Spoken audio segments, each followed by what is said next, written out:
নমস্কার বন্ধুরা, আমি শিউলি আরেকটা নতুন রেসিপি নিয়ে তোমাদের সামনে চলে এসেছি।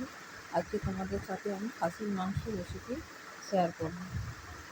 মাংসটাকে প্রথমেই ভালো করে ধুয়ে নিয়েছিলাম, তারপরে ওর মধ্যে নুন, হলুদ, কাশ্মীরি লঙ্কার গুঁড়ো আর পরিমাণ মতো টক দই দিয়ে ভালো করে ম্যারিনেট করে 1 ঘন্টা রেখে দিয়েছিলাম।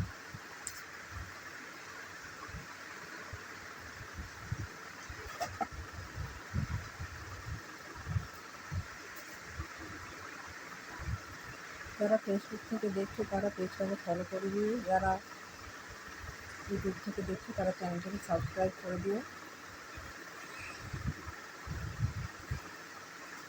এই যে ডুমো ডুমো করে আলু কেটে নিয়েছিলাম, কড়াইতে তেল মিশিয়ে দিয়ে আলুগুলোকে লাল করে ভেজে নিয়েছিলাম, নুন হলুদ মাখিয়ে। ওদিকে সমস্ত কিছু কেটে নিয়েছিলাম, টমেটো, পেঁয়াজ, রসুনটাকে থেতো করে নিয়েছিলাম, আর কাঁচা লঙ্কাও কেটে নিয়েছিলাম। যেহেতু আমার হাতটায় ব্যথা, তাই আমি কোনো মশলাই বাটতে পারছি না, আর সবসময় মিক্সিতে বাটা মশলা দেওয়া যায় না, যার জন্য সব কিছু আমি কেটে রেখেছিলাম আর গুঁড়ো মশলা দিয়ে রান্নাটা করেছিলাম।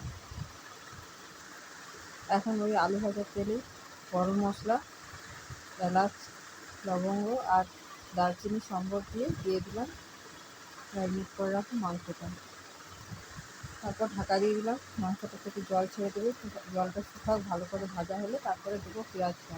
এখন একটু ভাজা হয়ে গেছে, দিয়ে দিলাম পেঁয়াজ, কেটে রাখা পেঁয়াজ, কাঁচা লঙ্কা, টমেটো সব কিছু দিয়ে দিলাম। তারপর একটা মশলা করে রেখেছিলাম, কাশ্মীরি লঙ্কার গুঁড়ো, মিট মশলা, হলুদ, নুন সব কিছু মিশিয়ে জল দিয়ে গুলে রেখেছিলাম, ওটাও পেঁয়াজটা একটু ভাজা হলে ওই মশলাটাও দিয়ে দিলাম, ধুয়ে রাখা মশলাটাও দিয়ে দিলাম উপর থেকে একটা তেজপাতা। এখন ভালো করে ঢাকা দিয়ে মশলাটা কষিয়ে নেব যতক্ষণ না অবধি মাংসটা সেদ্ধ হচ্ছে। মাংসটা অনেকটা সেদ্ধ হয়ে গেলে দিয়ে দেবো ভেজে রাখা আলুগুলো। এদিকে আমি একটা বাটিতে গরম জল বসিয়ে দিয়েছিলাম।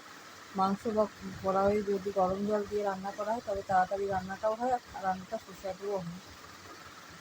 সব রান্নাতেই গরম জল ব্যবহার করলে ভালো, তার মধ্যে মাংস আর পোলাওয়ে গরম ছাড়া রান্না করলে ভালো হয় না। এই যে জলটা দিয়ে দিয়েছি, এখন ভালো করে ফুটে গেছে, রেডি হয়ে গেল মাটন।